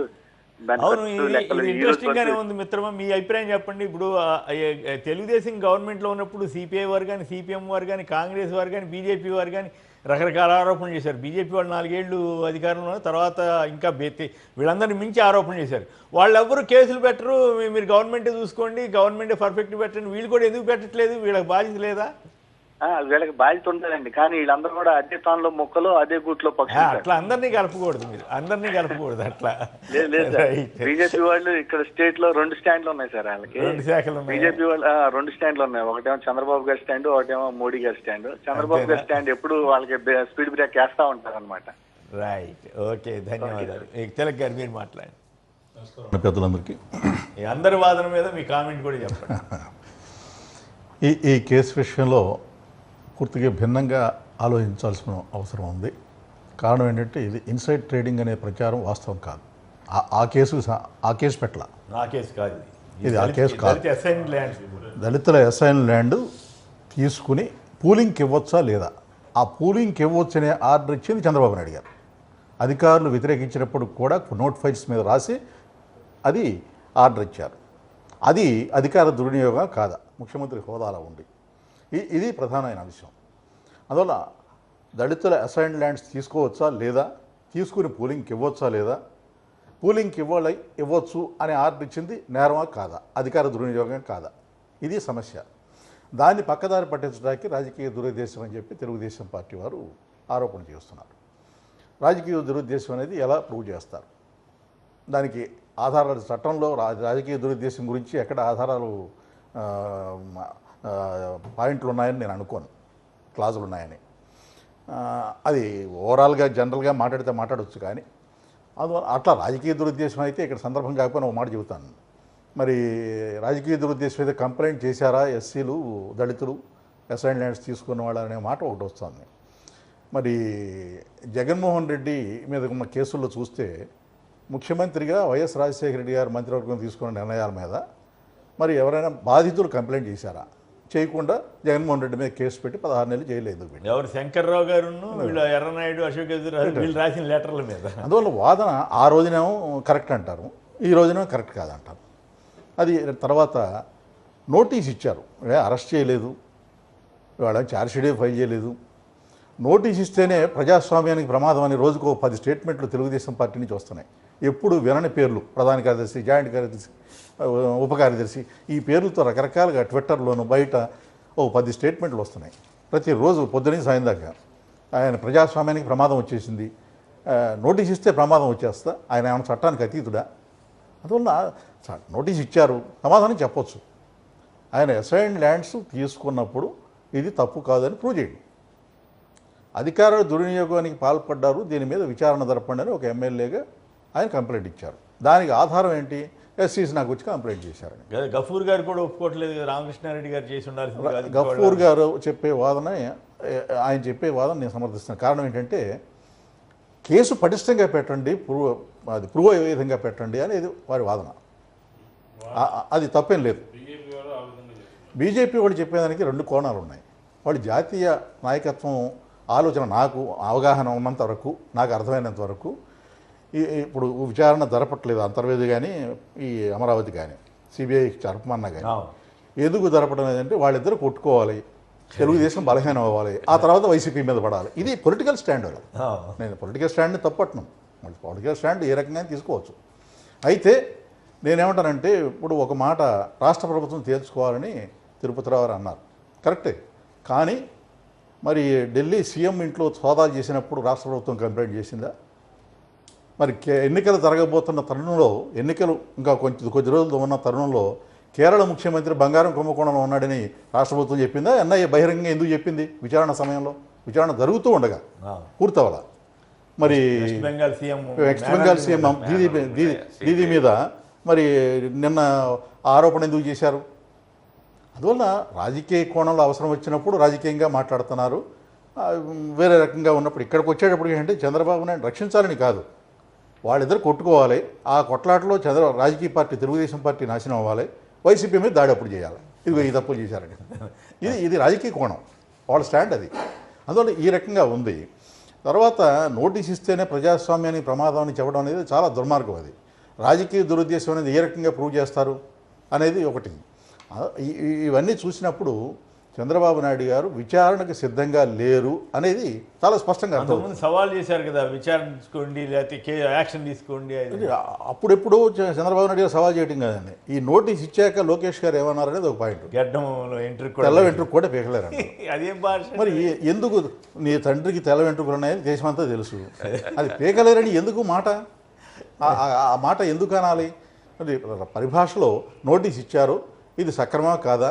నోటీస్ ఎవరికైనా ఇస్తారు. నోటీస్ ఇస్తే విచారణకు హాజరైతే ఏమన్నా నేరం చేసినట్ట? మీ హయాంలో ఎంతమంది నోటీసులు ఇచ్చారు? ఎంతమంది కేసులు లేకుండా ఓళ్ళ చుట్టూ పోలీస్ స్టేషన్ చుట్టూ తిప్పారు? ఎంతమందిని జైల్లో పెట్టారు? అందువల్ల అది తప్పు అనడం అది కరెక్ట్ కాదు. మేము ఒక ఉదాహరణ చెప్తాను. దివీస్ ఆందోళనలో భీమవరంలో మహిళల్ని, గుండె జబ్బుతో ఆపరేషన్ జరిగిన వాళ్ళని ఎంతమందిని లోపల పెట్టి మరి హింసించారు? అందువల్ల అది అక్కడ దాకా ఎందుకు? రోజా గారిని మరి ఆవిడ మహిళా సదస్సుకు వస్తే అంతర్జాతీయ మహిళా సదస్సుకు మరి ఆవిడని పోలీసు జీబులో పెట్టి ఎన్ని పోలీస్ స్టేషన్లు తిప్పారు, ఎన్ని జిల్లాలు తిప్పారు, ఎక్కడ నీరు బహిష్కరిస్తే ఆవిడ కోర్టుని తెచ్చుకున్నా కూడా లోపల రానివ్వలేదు కదా. అందువల్ల నోటీస్ ఇచ్చినంత మాత్రాన ప్రజాస్వామ్యానికి ప్రమాదం, ఈ ప్రజాస్వామ్యం అంతా కూలిపోతుంది అనే ప్రచారం మాత్రం అది కరెక్ట్ కాదు. అది మీడియా కూడా అది బాధ్యతారహితం అవుతుంది. అది ఆ కోణంలో అది కరెక్ట్. విచారణ అనేది జరగాలి. రైట్. ప్రూవ్ అవుతుందా లేదనేది అప్పుడు చూద్దాం. విచారణ అయితే జరగాలి. రైట్. శ్రీనివాసరెడ్డి గారు తాడేపల్లి నుంచి. శ్రీనివాసరెడ్డి గారు నమస్కారం, మాట్లాడండి. నమస్కారం సార్. నమస్కారం. అక్కడ కూర్చున్న వారందరికీ గుడ్ మార్నింగ్ సార్. మాట్లాడండి. ఇవాళ 40 years ఇండస్ట్రీ అని చెప్పుకుంటున్న చంద్రబాబు గారు ప్రధానంగా అమరావతిలో దళితులకు చోటు ఉండకూడదు, ఆ భూములన్నీ బినామీ పేర్లతో కొనుగోలు చేయించి దళితులు తీవ్రంగా మోసం చేశారు సార్. సిఐడి వారి కేసు విచారణ నిమిత్తం నోటీసులు అందజేయగానే 24 గంటలు గడవకుండానే హైకోర్టుకు వెళ్లి స్క్వాష్ పిటిషన్ వేసి ఆగమేఘాల మీద స్టే తెచ్చుకునే ప్రయత్నం చేయటం నిజంగా ఇందులో భారీ కుంభకోణం తాగుందని దళితులే కాదండి, ఈ అమరావతి ప్రాంతంలో ఉన్నటువంటి రైతులందరికీ అర్థమైంది సార్. చంద్రబాబు గారికి స్టేలు తెచ్చుకోవటం, విచారణకు హాజరు కాకుండా పారిపోవటం అలవాటే. ఈసారి దళిత భూములు దోచేసిన తెలుగుదేశం వాడిని కోకి తప్పించుకునే అవకాశమే లేదని ఈ ప్రాంత రైతులు భావిస్తున్నారు సార్. అట్లాగే గఫూర్ గారు సిపిఎం పార్టీ నేత, సిపిఐ, అలాగే తిరుపతిరావు గారు బీజేపీ అధికార ప్రతినిధి, వీళ్ళందరూ కూడా ఆనాడు చంద్రబాబు నాయుడు అధికారంలో ఉన్నప్పుడు వీళ్ళందరూ కూడా పోరాటాలు చేసినటువంటి వ్యక్తులే. మరి వీళ్ళందరూ కూడా వాళ్ళు నోరు మెదపకుండా వీళ్ళందరూ కూడా వినతి పత్రాలు ఇవ్వచ్చు, వీళ్ళు కూడా దళితులను వెంటేసుకుని వెళ్ళి పోలీస్ స్టేషన్లో కేసులు పెట్టచ్చు. పెట్టేసేసి ఆ దళితులకు న్యాయం చేయాలనే చిత్తశుద్ధి ఉంటే దయచేసి పోరాటాలకి ముందుండే సిపిఎం పార్టీ గఫార్ లాంటి గౌరవ నేతలు కూడా ఆ దళితులను వెంటేసుకుని వెళ్ళి ఈ కేసులో భాగస్వామ్యం కావాలని చెప్పి ఈ ప్రాంత రైతులందరూ కూడా కోరుకుంటున్నారు సార్. ఈసారి మాత్రం ఎట్టి పరిస్థితుల్లో చంద్రబాబు నాయుడు అండ్ కో మాత్రం నారాయణ గారు కానీ దీనికి పాల్పడిన అధికారులు అందరికీ శిక్ష తప్పదు. అట్లా ఎట్లా చెప్తారు? అట్లా చెప్పలేం కదా. ఇవాళ హైకోర్టు వారు స్టే ఇవ్వకపోతే అప్పుడు కొద్దిగా కేసు ముందుకు వెళ్తుంది. స్టే ఇచ్చారనుకోండి, అది ఎప్పటికి వచ్చానో ఏమవుతుందో, మళ్ళీ అప్పీల్కి వెళ్తాం. ఇవన్నీ కేసు చాలా బలంగా ఉంది. ఆయన కోరిక అది కాదు. ఆయన కూడా అడుగుతున్నాడు, గఫూర్ గారు ఎందుకు కేసు పెట్టలేదు, ఆయన చాలా గౌరవం కదా. సోదరా, వైఎస్ఆర్ కాంగ్రెస్ పార్టీ అధికారంలోకి వచ్చి ఎంతకాలం అయింది సోదరా? 2 సంవత్సరాలు అయింది. మీరేం చేస్తున్నారు సోదరా? అధికారం మీ చేతిలో ఉంది. మీరు ముఖ్యమంత్రికి రిప్రజెంట్ చేయొచ్చు. ముఖ్యమంత్రి గారు ఒకవేళ అధికార కార్యకలాపాల్లో బిజీగా ఉంటే మిగతా మంత్రులంతా ఉన్నారు, దళితులందరూ రిప్రజెంట్ చేయొచ్చు. అంటే ఎప్పుడు మేమే పోరాడుతున్నారో అధికారంలో మాత్రం మీరు ఉంటూ ఉంటారా? అధికారంలో ఉండే వాళ్ళకి బాధ్యత లేదా? 2 సంవత్సరాలు కావాలన్నా కేసు పెట్టడానికి? చంద్రబాబు మీద కేసు పెట్టడానికి మాకేం అభ్యంతరం లేదు, మేమే సమర్థించడం లేదు చంద్రబాబును. అయితే మేం చేయడం లేదంటే మీరేం చేస్తున్నారని అంటే ఇక్కడ గఫూర్ గారు అన్నారు కాబట్టి మనం చెప్పాల్సింది, ప్రభుత్వం నుంచి ఆల్రెడీ ఈ అసైన్ ల్యాండ్లకు సంబంధించినటువంటి మొత్తం సమగ్రంగా విచారణ చేసిన తర్వాత ప్రభుత్వం ఒక 6 నెలల క్రితమే ఒక కేసు పెట్టడం జరిగింది. అందులో గుమ్మడి సురేష్ అనే అతను అక్కడ ఈ రకమైనటువంటి అసైన్డ్ స్కామ్కి కేంద్ర బిందువుగా ఉన్న అతను, తర్వాత రెవెన్యూకి సంబంధించినటువంటి ఆయన పేరు సుధీర్ అనమాట. వీళ్ళిద్దరిని కూడా అరెస్ట్ చేసి కేసు విచారణ జరుగుతున్నటువంటి సమయంలో చంద్రబాబు నాయుడు గారు 2 కంపెనీ కోర్టుకు వెళ్ళి స్టే తీసుకొచ్చింది. ఆ స్టే తీసుకొస్తే ఆ స్టేని వెకేట్ చేయించడం కోసం ప్రభుత్వము సుప్రీంకోర్టుకు వెళ్ళింది. సుప్రీంకోర్టు మొట్టికాయలు వేసి విచారణకు మీరు ఏ విధంగా అక్కడ అడ్డుకుంటారు, విచారణ గో హెడ్ అని చెప్పని సుప్రీంకోర్టు చెప్పింది. విచారణ కాదు, గ్యాగ్ ఆర్డర్ మీద ఇచ్చారు. ఇంకా విచారణ మీద నెక్స్ట్ మంత్ ఎప్పుడో దొరుకుతాం. అదే దాని మీద కొంత ఇక్కడ ఇచ్చినటువంటి కోర్టుకు భిన్నంగా పైనుంచి అది మాజీ ఏజీ కేసు ఉంది కదా, మాజీ ఏజీ గారి కేసు, వాటిలో అసలు ప్రచారమే చేయకూడదని చెప్పి ఆదేశాలు ఇస్తే దాని అది వేరు సార్. ఈ కేసులో సుప్రీంకోర్టు గోహెడ్ అని చెప్పింది, విచారించాలని. అది దమ్మాలపల్లి శ్రీనివాస అదే ఒక వేరు కేసు. ఇందులో మాత్రం వీళ్ళిద్దరు గుమ్మడి సురేష్ అలాగే సుధీర్ దాంట్లో సుప్రీంకోర్టు చెప్పింది సార్ గోహెడ్ అని చెప్పింది. అందులో భాగంగానే ఒక కేసులోనేమో గో హెడ్ అంటారు, ఇంకో కేసులోనేమో ఎట్ట వెళ్ళారంటారు. కోర్టును కూడా కోర్టును మనం ఇప్పుడు మాట్లాడిన పరిస్థితి కదా. ఈ రోజు ఏమంటే అరెస్ట్ ప్రొటెక్షన్ ఇచ్చి మీరు విచారణ జరపండి అని చెప్పొచ్చు. ఈ రోజు అంతవరకు చెప్తే కూడా గొప్ప విషయం అవుతుందేమో, చెప్పొచ్చునేమో. అది ఎందుకంటే సబ్సిడీస్ కాబట్టి మనమేమి ఉద్దేశాలు ఆపాదించవచ్చు. చంద్రబాబు నాయుడు గారు పిటిషన్ వేసినటువంటి కేసు, అలాగే సుప్రీంకోర్టు విచారణ మధ్యలో ఆపద్దు ముందుకు వెళ్ళండి అని చెప్పినటువంటి కేసు రెండు కూడా ఒకే దీంట్లో ఉన్నాయి. కాబట్టి ఖచ్చితంగా కోర్టు కూడా న్యాయాన్యాయాలన్నీ పరిశీలించి దాన్ని యాక్చువల్గా అనేక కేసుల్లో ఎఫ్ఐఆర్ క్వాష్ పిటిషన్లు ఆమోదించొద్దు, విచారణ జరగనివ్వండి, దర్యాప్తు సంస్థలు దర్యాప్తు జరపనివ్వండి అని చెప్పి సుప్రీంకోర్టు ఆదేశాలు ఇచ్చింది. విష్ణు గారు ఉన్నారు. నేను చెప్పదలుచుకున్నట్టే లీగల్ వింగ్ చాలా వీక్గా ఉందండి. ఎన్ని మొట్టికాయలు ఇప్పుడు గవర్నమెంట్లో కూడా లీగల్ వింగ్ చాలా వీక్గా ఉంది. ఎన్ని ఇప్పుడు కొంచెం జాగ్రత్తగా చూస్తే స్క్రీన్ చేయొచ్చు, అది ఎందుకో కానీ అదేం లేదు సార్. ఒక కాదు, ఇప్పుడు ఆయన బీజేపీ సంబంధించిన ఆయన వీరు మాట్లాడేది ఏంటంటే అసలు విషయం పోయింది పక్క లీగల్గా లీగల్గా ఎక్కువ వీక్ ఉంది. ఎస్సీసీ సందర్భంలో ఈ మధ్య కాలంలో తీసుకున్నటువంటి నిర్ణయం మించి అప్పుడు ఆయన ఏకంగా కంప్లైంట్ కూడా చేశారు కదా, ఇట్లా జరుగుతుంది. మా వాదన వెంటనే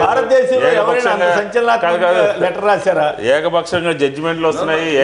మరి పినరాయి విజయన్ గారి మీద పెద్ద వార్త వచ్చింది, ఇది వచ్చింది. మరి ఇప్పుడు ఆయన తిట్టాడు, కేంద్ర ప్రభుత్వం కావాలని చేయిస్తుంది అంతా. అక్కడ కూడా లీగల్ టీం వీక్ ఉందా? లీగల్ టీం కాదు, లోపల ఉండే అతను చెప్పాడు నా మీద ఈడీ ఒత్తిడి తెచ్చింది, పినరాయి విజయన్ పేరు చెప్తే నీకు బెయిల్ అరేంజ్ చేస్తామని లోపల ఉండే అతను స్టేట్మెంట్ ఇచ్చాడు. కాబట్టి పాయింట్ ఏమిటంటే ఇక్కడ నేను కేంద్ర ప్రభుత్వం ఆ ఏజెన్సీ చెప్పడం లేదు. లీగల్ టీం చాలా కేసులు హైకోర్టులో మొట్టికాయలే పడేట్టుగా. అంటే అట్లా కాదు గతంలో అనేక సందర్భాల్లో జరిగిన మాబోటాలను కూడా చాలా వ్యాసాలు రాసాం, ఇదేంటి ఇట్లా తీర్పులు వస్తున్నాయి, ఇది కరెక్ట్ కాదు అని. తీర్పులు రావడంలో హేతుబద్ధత కనపడితే ఖచ్చితంగా ఒక తాగుబోతు డాక్టరు రోడ్డు మీద అల్లరి చేస్తే సిబిఐ ఎంక్వైరీ చేసినటువంటి న్యాయ వ్యవస్థ మనది. సో అది అటువంటి వాటిని మరి ఇప్పుడు దానికి నువ్వు ప్రభుత్వానికి మీరు లింక్ పెడతారా? సమర్థించుకోవచ్చు. సరే, ఇప్పుడు ఒక 6 నెలల పాటు రాష్ట్రంలో న్యాయం అన్యాయం దాని మీద చర్చ జరిగింది. తర్వాత మొత్తం ఏ ఇష్యూ అయినా ఎలా చేయాలి హైకోర్టు జడ్జెస్ వాళ్ళే కోర్టులో అయ్యా మమ్మల్ని ఏదో గవర్నమెంట్కి వ్యతిరేకులుగా చిత్రీకరిస్తున్నారు, మీరు కొంచెం కేసు స్టడీ చేయండి, రాసుకున్నది మీరు అఫిడవిట్లు చూడండి అని కూడా చెప్పారు. చెప్పేవాళ్ళు చెబుతారు, బాగానే ఉంది. అందరు జడ్జిలు ఒక రకంగా ఉంటారు కదా. రాజ్యాంగం విచ్ఛిన్నానికి కేసుకి సంబంధం ఏంటంటే రాజ్యాంగం ఆంధ్రప్రదేశ్లో విచ్ఛిన్నమైందా?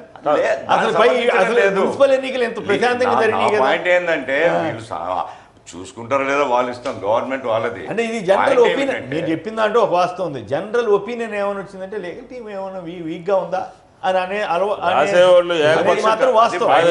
ఆ కంప్లైంట్ వచ్చిన ఫీలింగ్ వచ్చిన మాట వాస్తవం కాదు. జడ్జిమెంట్ రాసేవాళ్ళు ఏకపక్షంగా రాయటము, లేకపోతే బెంచ్ మీదే కామెంట్స్ చేయడం. మేము ఆ విషయం కూడా చెప్పాము, మేము కామెంట్ చేయకండి, ఏదైనా ఉంటే ఇన్ రైటింగ్ లో మీరు పెట్టండి అని చెప్పని ప్రభుత్వం సైడ్ నుంచి కూడా చెప్పడం జరిగింది. కాబట్టి సరే, మీరు చెప్పిన దాంట్లో ఏదైనా ఉంటే సరి చేసుకుంటాం, మాకేం అభ్యంతరం లేదు. లీగల్ టీంని ఇంకా స్ట్రెంగ్తన్ చేస్తాము. తిరుపతిరావు గారు బీజేపీ వైఖరి మీద కపూర్ గారు కానీ తిలక్ గారు కానీ అందరూ విమర్శిస్తున్నారు. కొమ్మనేని గారు గఫూర్ గారు ఏమి విమర్శించలేదండి. ప్రస్తుతం మా ఇద్దరు తాలూకు అభిప్రాయం కోయిన్సైడ్ అయింది. వాళ్ళు ఎందుకో అంటే కేసు పెట్టడం కానీ చంద్రబాబు నాయుడు గారిని రక్షించమని కానీ మేమేమి ఇద్దరం కోరట్లే. గమనించండి, పెట్టేది పెర్ఫెక్ట్ గా చేయండి అనే కోరాము ఇవాళ. అయితే విషయం ఏంటనేసి అంటే మాకు ఒక దురదృష్టకరమైన విషయం ఏంటనేసి అంటే మేము ఏదన్నా వాస్తవాలు మాట్లాడితే ఒక గ్రూప్ చంద్రబాబు అంటారు, ఒక గ్రూప్ ఏమో జగన్మోహన్ రెడ్డి అంటారు. ఇది బాగా ఒక ఫ్యాషన్ అయిపోయింది ఈ రాష్ట్రంలో. మేము భారతీయ జనతా పార్టీ కార్యకర్తలమే, మాకు ఎవరి మీద ప్రేమ లేదు, ఎవరితోని మేము మోడీ అంటున్నారు. చెప్తున్నా. రెండోది ఇవాళ నేను అదే చెప్తున్నాను, ఏమంటే మీరు పెట్టొచ్చు కదా అడుగుతారు. మేమే పెట్టడానికైతే ప్రభుత్వాన్ని ఎందుకు అనుకోవాలా? చేయాల్సి ఇవాళ మేమెక్కడ కోర్టు ఖర్చులు తెస్తాము, మేమెక్కడ లాయర్ని పట్టుకొస్తాము? ఇంత వ్యవస్థ ఉండి అవసరమైనట్టయితే ఎంతటి పాటి లాయర్ నిన్న తెచ్చుకోవడానికి అవకాశం ఉన్నటువంటి ప్రభుత్వం ఫెయిల్ అయిపోతుంటే తిరుపతిరావు గఫూరు పెట్టాలని అడుగుతుంటే ఎవరేం చెప్తారండి దాని సమాధానం? మేము ఎక్కడ చేయగలం? మనం తప్పుదారి పట్టి చర్చ అంతా కూడా తప్పుదారి పడుతున్నాము. వ్యవస్థ నేను తప్పుదారి కాదు, వచ్చిన ప్రశ్న ఇండియా భారతదేశ ప్రధాని వచ్చి ఇక్కడ బహిరంగ సభలో పలానది ఏటీఎం అయిందని చెప్తే కూడా చర్య తీసుకోలేని పరిస్థితిలో కేంద్ర ప్రభుత్వం ఉందని మీరే ఒప్పుకుంటున్నారు. కొన్ని పార్టీ పరంగా మీరు ఓకే మేము ఎక్కడ చేస్తామంటే మాకు అంత బలం లేదన్నారు. ఒక దేశ ప్రధానే వచ్చి పోలవరం ప్రాజెక్టులు ఏటీఎంగా వాడుకున్నారని చెప్పి 2 ఏళ్ళు అయిపోయింది, ఇంతవరకు కేసు కాదు కదా, అసలు దాని జోలికే వెళ్ళలేదు కదా. అంటే కేంద్ర ప్రభుత్వం మీకు కావలసిన వాళ్ళ జోలికి వెళ్తుంది, మీకు అక్కర్లేని వాళ్ళ జోలికి వెళ్ళదా? మంచి ప్రశ్న వేశారు కొమ్మినేని గారు. ఆ విషయంలో కూడా ప్రభుత్వ వైఫల్యం ఏ విధంగా ఉందో ఇప్పుడు నేను తేటతలం చేస్తాను. మీరు వేసిన ప్రశ్న మంచిదే. ఒకటి, ఏటీఎం గా వాడుకున్నామని ఏటీఎం ఒక్క నిమిషం మీరన్న పోలవరం మీద, ఇదే పోలవరం మీద రాష్ట్ర ప్రభుత్వం ఒక నివేదిక ఇచ్చింది. అక్కడ కేసు పెట్టారు. బెంగాల్లోనేమో వాళ్ళ మేనల్ని మీద ఇమీడియట్ గా రైడ్ చేయించారు. మధ్యప్రదేశ్ లో ప్రభుత్వం పడిపోయేదాకా కమల్నాథ్ కు సంబంధించిన అందరి మీద దాడులు చేయించారు. ఒకసారి సరే, మీరు పక్క రాష్ట్రం కూడా మీరు అడిగిన దానికి సమాధానం నాకు చెప్పనివ్వండి సార్. ఇదే రాష్ట్ర ప్రభుత్వం ఇచ్చిన నివేదిక ఆధారంగా జలవనరుల మంత్రిత్వ శాఖ ఏటీఎం లో ఎటువంటి అక్రమాలు, పోలవరంలో ఎటువంటి అక్రమాలు జరగలేదని ఇచ్చినటువంటి ఒక నోట్ ని, పార్లమెంట్ సాక్షిగా ఇచ్చిన నోట్ ని ఇవాళ మీరు ప్రస్తావించండి. అది ఎవరిచ్చారు? రాష్ట్ర ప్రభుత్వం ఇచ్చినటువంటి నివేదిక. రాష్ట్ర ప్రభుత్వం నివేదిక ఎందుకంటే అలాగిస్తుంది అంటే ప్రధానమంత్రి అన్నారు కాబట్టి ప్రధానమంత్రి చేసుకోవాలనే రాష్ట్ర ప్రభుత్వం ఉద్దేశం. రాష్ట్ర ప్రభుత్వం చేయాల్సింది రాష్ట్ర ప్రభుత్వం చేయదా? ఆ ప్రాజెక్ట్ ఎగ్జిక్యూట్ చేస్తున్నది రాష్ట్ర ప్రభుత్వం కాదా? రాష్ట్ర ప్రభుత్వం చేయకుండా అన్ని కేంద్ర ప్రభుత్వమే చేస్తారు. కేంద్ర ప్రభుత్వమే చేస్తుంది అనుకుంటే, ఒకవేళ కేంద్ర ప్రభుత్వమే చేస్తుంది అనుకుంటే, సిబిఐ అనుకుంటే వేరే వాళ్ళు కూడా పవర్ఫుల్ గా ఉంటారా? ఓకే, ప్రైమ్ మినిస్టర్ కంటే వేరే వాళ్ళు పవర్ లేని పవర్తనం కాదండి ఇక్కడ. ఇక్కడ రాష్ట్ర స్థాయిలో ఉన్నటువంటి వ్యవహారం అక్కడ కాదు. నేను చెప్పేది ఏంటంటే, ఒకవేళ రాష్ట్ర ప్రభుత్వం కనుక అక్కడ ఏమీ జరగలేదని ఎందుకు నివేదిక ఇచ్చింది? కొమ్మినేని గారు, నేను అడిగిన దానికి సమాధానం చెప్పాలా? రాష్ట్ర ప్రభుత్వము పోలవరంలో, ఈ రాష్ట్ర ప్రభుత్వమే లెడ్ బై వైసీపీ కేంద్రానికి నివేదిక ఇచ్చిందా లేదా? కేంద్రం పంపించండి. రాష్ట్ర ప్రభుత్వాన్ని ఖండిస్తూ ఒకవేళ ఏ ప్రభుత్వం చేసినా, అవును, రాష్ట్ర ప్రభుత్వాన్ని ఖండించండి. రాష్ట్ర ప్రభుత్వానికి ఏ సంబంధం?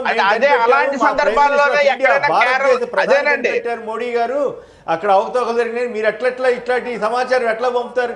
ఎన్నోసార్లు జరిగినాయి కదా అట్లా. ఇవాళ మీరు ఆరోపణలు ఆరోపిస్తున్నారు కేరళ, వెస్ట్ బెంగాల్, లేకపోయినట్టయితే మధ్యప్రదేశ్ అని చెప్పి. సోమయ్య గారు ఒక లైన్ లో ఉన్నారు. సోమయ్య గారు నమస్కారం, మాట్లాడండి. మీరేమంటారు ఈ పరిస్థితి మీద? సార్ మాట్లాడండి సార్. నమస్తే సార్, కేసీఆర్. నమస్తే, మాట్లాడండి సార్. ఇప్పుడు ఈ చంద్రబాబు మన 500 ఎకరాలు మన జగ్గయ్యపేట దగ్గర తీసుకో అని చెప్పేసి అన్నాడు కదా సార్. అది గవర్నమెంట్ ఆయన ఇవ్వడం ఏంటి, ఈయన తీసుకోవడం ఏంటి? పట్టాభి రామారావు ఆ భరత్ వాళ్ళ నాన్నగారు. తర్వాత next Konaseema gas power plant ఉంది కదా సార్. ఓకే, అది వేరే చర్చ, అది ఆ ఇష్యూ కాదు. ఇప్పుడు దళితుల భూములు 500 ఎకరాలు సుమారుగా అక్రమంగా వాళ్ళ అనుయాయులు కట్టబెట్టారనేది అభియోగం. దాని మీద మాట్లాడింది. ఇది వాళ్ళకి ఇచ్చిన దాని మీద వెనక్కి తీసేసుకుంది కదా ప్రభుత్వం కూడా. రైట్, ఇక విష్ణు గారు చెప్పండి. ఈ నిమ్మగడ్డ గారు ఈ జడ్పీ ఎలక్షన్స్ పెట్టడానికి ఎందుకు సిద్ధపడట్లేదు? మరోవైపు ఏమో హౌస్ కమిటీ మీరు ఇక్కడే ఉండాలని చెప్పింది.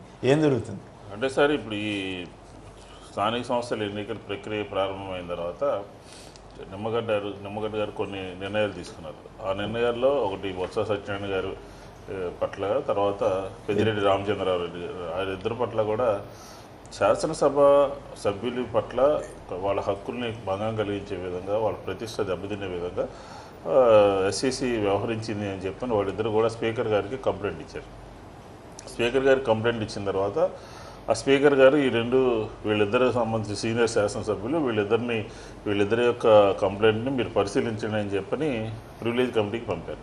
ప్రివిలేజ్ కమిటీకి పంపిన తర్వాత కొద్ది రోజుల క్రితం దాన్ని పరిశీలించిన తర్వాత మళ్ళీ ఇంకోసారి మీటింగ్లో నిర్ణయం తీసుకుందామని అనుకున్నారు.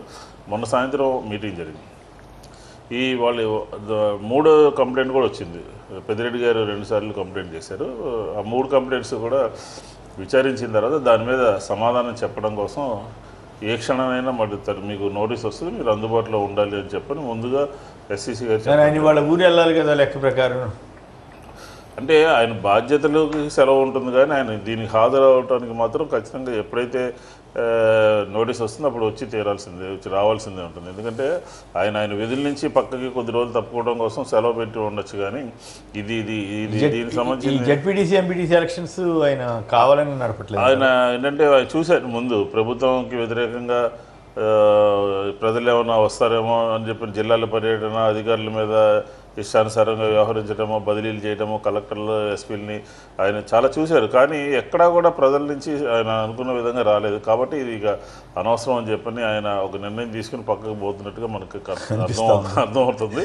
ఎందుకంటే చూశారు ఆయన మున్సిపల్ ఎన్నికలు, విజయవాడ నగరపాలక సంస్థ ఎన్నికలు జరిగినటువంటి రోజున ఆయన విజయవాడలో పర్యటించిన తర్వాత ఆయనకి 3 అర్థమైనట్టుంది. అందుకని ఇక దాని తర్వాత ఈ జెడ్పీటీసీ ఇదంతా నాకు ఎందుకు అనుకుంటున్నది. కానీ ప్రభుత్వము పంచాయతీరాజ్ శాఖ మంత్రి కూడా హైకోర్టులో రావచ్చు అని చెప్పి అనుకుంటుంది. తర్వాత పెద్దిరెడ్డి గారు కూడా అప్పీల్ చేశారు.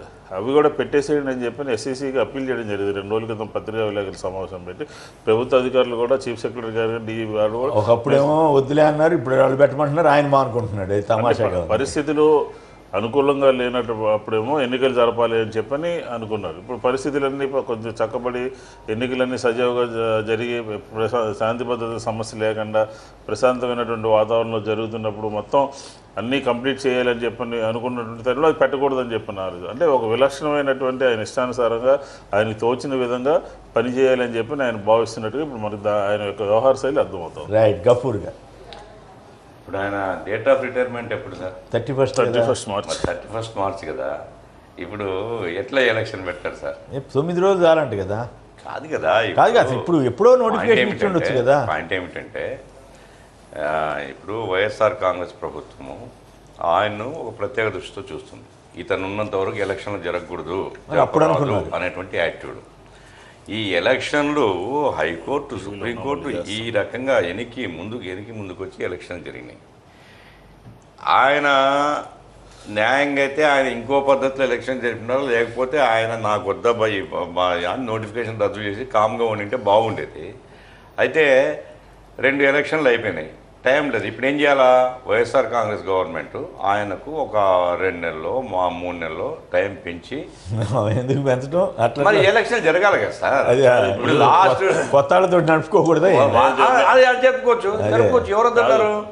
పాయింట్ ఏమిటంటే అతనే జరపాలా అనుకుంటే అతనికి టైం ఎక్స్టెండ్ చేసి ఆ రకంగా చేయాలా. లేదు అనుకున్నట్టు కొత్తోడు ఎవరు కమిషన్ వస్తాడో అది జరుపుతాడు. కాబట్టి అది పెద్ద పాయింట్ కాదు. ఇక్కడ రెండోది ఏమంటే అతను స్టేట్ ఎలక్షన్ కమిషనర్గా ఉన్నాడు. స్టేట్ ఎలక్షన్ కమిషనర్కు కొన్ని రాజ్యాంగబద్ధమైనటువంటి రక్షణలు ఉన్నాయి. కాబట్టి మళ్ళీ 2 రాజ్యాంగ వ్యవస్థల మధ్య టైం తక్కువ ఉంది. 2 రాజ్యాంగ వ్యవస్థల మధ్య మళ్ళీ తగాదా అనేది అది అనవసరము. కాబట్టి గవర్నమెంటే పెద్ద మనసు చేసి వదిలేయడం మంచిది. కమిటీ జోలికి వెళ్లకుండా ఏం ప్రివిలేజ్. రైట్. తిరుపతిరావు గారు సంక్షిప్తంగా. సోమనేని గారు, మీరు ప్రశ్నే తప్పు సార్. అసలు ఎస్ఈసి ఎక్కడ నిర్వహించాడండి? ఎలక్షన్ జరిగిన ఎలక్షన్లన్నీ కూడా కోర్టు నిర్వహించింది. ఎస్ఈసి నిర్వహించలే, ప్రభుత్వం నిర్వహించలే. ఇవాళ కూడా కోర్టే మళ్ళీ నిర్వహించాలా? ఎస్ఈతో ఉంటాడా పోతాడా అనేది కాదు. ఎందుకని నేను చెప్తున్నాను అనేసి అంటే, ఇప్పుడు అన్న విష్ణు గారు ఒక మాట అన్నారు, ఆ పరిస్థితులు చక్కబడ్డాయని. ఏ పరిస్థితులు చక్కబడ్డాయి? ప్రభుత్వం ఏం చెప్పింది? ఎలక్షన్కి వెళ్ళినట్లయితే, గతం వదిలేద్దాం, ఎలక్షన్కి వెళ్ళినట్లయితే ఏదైతే వ్యాక్సినేషన్ ప్రక్రియ ఇబ్బంది అవుతుందని చెప్పారు. ఇవాళ ఎలక్షన్లు అయిపోయి వ్యాక్సినేషన్ ప్రక్రియ జరుగుతూనే ఉంది, అదేం పూర్తి అవ్వలేదు. మరి పరిస్థితులు అనుకూలం ఎక్కడ ఉంది, ఆ ప్రతికూలం ఎక్కడ ఉంది? కాబట్టి ఇది ఏమీ లేదు. కోర్టు నుండి మళ్ళీ ఆర్డర్ వస్తే ఇప్పుడు జరుగుతాయి. బోర్డర్ కోర్టులోనే రాష్ట్రాల్లో ఉంది. ఎలా ఉంది? కోర్టులోనే ఉంది పరిస్థితి, ఇంకెక్కడా ఏమీ లేదు. కోర్టు కనుక డైరెక్ట్ చేస్తే మళ్ళీ ఎలక్షన్ జరుగుతాయి, లేకపోతే జరగదు. SEC తో పనేం లేదు. రైట్ రైట్ తిలక్ గారు. ఎన్నికల ప్రక్రియ ఆగినప్పటికీ మిగిలిన ప్రక్రియకి 6 రోజుల సమయం ఉంది. 6 రోజులు అయితే పూర్తవుతుంది అనేది టెక్నికల్గా ఉన్న వాదన. అందువలన కాదుగా నిజంగా పెడదలుచుకుంటే ఆయన 6 రోజులు అయిపోతుంది. మున్సిపాలిటీలతో సమానంగానే పెట్టేసి అనౌన్స్ చేసేసి ఆయనకి ఇబ్బంది ఏమొచ్చిందంటే నేనే ఆర్డర్ ఇచ్చాను, అగ్రివాల్ అయినాయి అని చెప్పేసి తర్వాత మళ్ళీ లెటర్ రాశాను అనేది ఇబ్బంది ఉంది. సరే దాన్ని కోర్టు క్లియర్ చేసింది. చేసిన తర్వాత 6 రోజులు ప్రక్రియ పూర్తి చేయడానికి సమయం సరిగ్గా ఉంది. 14 రోజులు 15 రోజులు ఉన్నప్పుడు ఆయన దాన్ని తప్పించుకుని వెళ్ళిపోవాల్సిన అవసరం లేదు. కాబట్టి ఆయన ఉద్దేశం స్పష్టంగా ఉంది, ఎన్నికలు జరపకూడదు అనేది. మరి ఇప్పుడు ఈ కమిటీ రిపోర్ట్ ఏమవుతుందో? కమిటీ రిపోర్టు ఇప్పుడు వాళ్ళు సమావేశం అవ్వకుండా నోటీస్ ఇవ్వకుండా వదిలేస్తే బెదిరించడం కోసం ఆ రోజున సమావేశం అయ్యారు అనేది వస్తుంది. కాబట్టి కనీసం సమావేశం అయ్యి నోటీస్ ఇచ్చి ఆయన ఇచ్చిన సమాధానంతో మీ సంతృప్తి చెందామంటే అది పద్ధతి ప్రొసీజర్ కంప్లీట్ చేసిన ప్రొసీజర్ జరుగుతుంది అంటారు. అంత చెప్తే ఇంకా అదనంగా ఏమి జరగదా? శిక్ష వేస్తారని నేను అటువంటి అయితే నేను అనుకోను. పీస్ఫుల్గానే ఆయన అసలు ముందు నోటీస్, ఫైనల్ నోటీస్ వెళ్ళాలి, సమయం అంటే కాదుగా మీరు ఆయన వాళ్ళు ఊరు వెళ్ళాలి, మీరు ఎక్కడికి వెళ్ళమాకండి ఇక్కడే ఉండండి అని మీరు మెసేజ్ ఇచ్చినట్టుగా ఉంది ఆ నోటీస్ చూస్తే. మరి అట్లా ఏం చేస్తారనేది ఆయన ఏం చేస్తారనేది చూడాలి. చూసిన తర్వాత మా రియాక్షన్. ఒక ప్రివిలేజ్ దాని మీద ఆయన రియాక్షన్ ఏంటో చూసిన తర్వాత మళ్ళీ మా కమిటీ సమావేశం తుది నిర్ణయం తీసుకుంటాం. రైట్. తిలక్ గారు, మల్లాది విష్ణు గారు, గఫూర్ గారు, పూడి తిరుపతిరావు గారు అందరికీ కూడా ధన్యవాదాలు. ఇది నేటి వార్తా విశ్లేషణ కార్యక్రమం.